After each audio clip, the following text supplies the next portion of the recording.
How to check in boarding pass in Expedia. Hi guys, welcome back to another video. Today we'll discuss on how to use Expedia for checking in and obtaining your boarding pass. So if you're having trouble with this process, don't worry, we'll guide you through some easy steps. So first of all, you have to open the Expedia application and make sure that you're logged in with your specific account.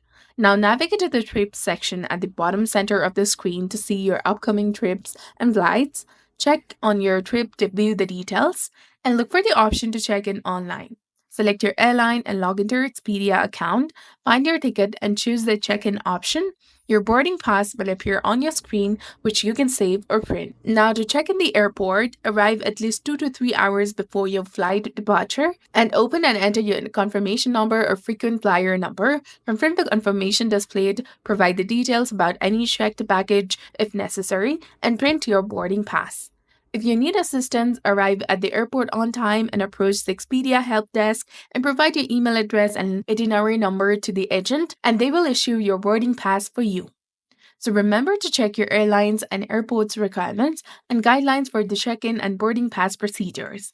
So this was all about it. This is exactly how you can check in boarding pass in Expedia. So if you found this guide helpful, please consider leaving a like and subscribing to our channel. Thanks for watching. See you in the next one.